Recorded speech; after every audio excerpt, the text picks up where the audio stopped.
Монгол үндэсний аюулгүйн зөвлөлийн стратеги судлалын хүрээлэнгийн урилгаар бүгд наймд гарчсан Солонгос улсын олон улсын асуудал судлал хүрээлэн эндийн захирал Ким Улхаа тэргүүтээ төлөөлөгчөд энэ сарын 24-өөс 27-нд манай улсад альж байна.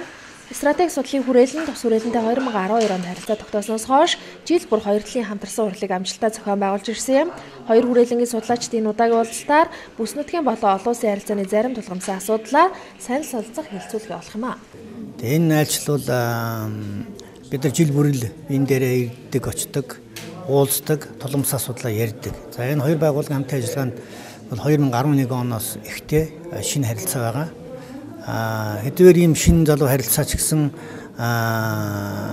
бид өнгөрсөн хугацаанууд бол харилцан ойлголцох бүс нутгийн аюулгүй байдлын талаар бас хамтарч ажиллах нэлээд болон өргөн боломжуудыг бий болгосон. За энэ удаагийн уулзалтаар бид нар бол өмнөх уулзалтуудаас арай онцгой өөр нөхцөл байдлаар хийе гэж бодож байгаа. Үүний ихээс илүү тийм энгийн бөгөөд тэг гол асуудлуудаа илэн далангуу гэж ирэх юм уу тэгж ярилцах тийм боломж бий болж байгаа. Энийг бид нар нэлээд эхэлж ярьсан. Яг тэгэхээр мөрдийн тал бол бас энд бэлэн биш байсан. Тэгээд манай талаас бол Шанхай хамтын ажиллагааны байгууллагын талаар илтгэл бэлтгэж байгаа. Энийг бол Солонгосын талын санал байгаа.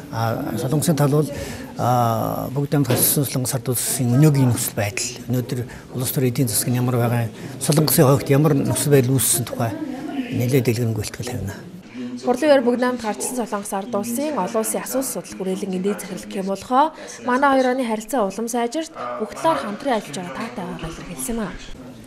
이번에 우리 국제문제연구소 대표단은 이 몽골 전략연구소 манай хоёр орны найрсаг харилцааг өндөр дэд хэмжээний айлчлууд болон мөн ард иргэдийн хоорондын одоо харилцаа ихтгэлцэл улам дэмжиж хөгжүүлж гин гэж бодож байна. За сүүлийн үед манай хоёрын орны харилцаа бол манай их удирдагч Ким Жон Ун болон Монгол улсын ерөнхийлөгч Илбэг Доржийн харилцаа сайжрахын зэрэгцээгээр улам одоо сайжирч хөгжиж гин гэж бодож байна. Монгол бие даасан хөгжлийн бодлого стратеги баримталж одоо аюулгүй байдал хөгжлөө ингэж хангаж байгаа явдалд бол бид нэр их таатай хандж байгаа. Тэгээд хоёр орны ялангуяа стратегийн бодлого хөгжлийн асуудалд бол энэ судалгааны хүрээлэнгүүдийн хамтын ажиллагаа хамгийн чухал гэж ингэж бодож байна. За цаашид ч гэсэн манай хоёр хүрээлэнгийн хамтын ажиллагаа улам илүү хөгжин дэвшиж мөн бүс нутгийн аюулгүй байдлын асуудлаар ч гэсэн хамтын ажиллагаа хөгжүүлнэ гэж найдаж итгэж байна. 가까이 이 깊은 간 속에 날로 좋게 학대 발전하고 있습니다.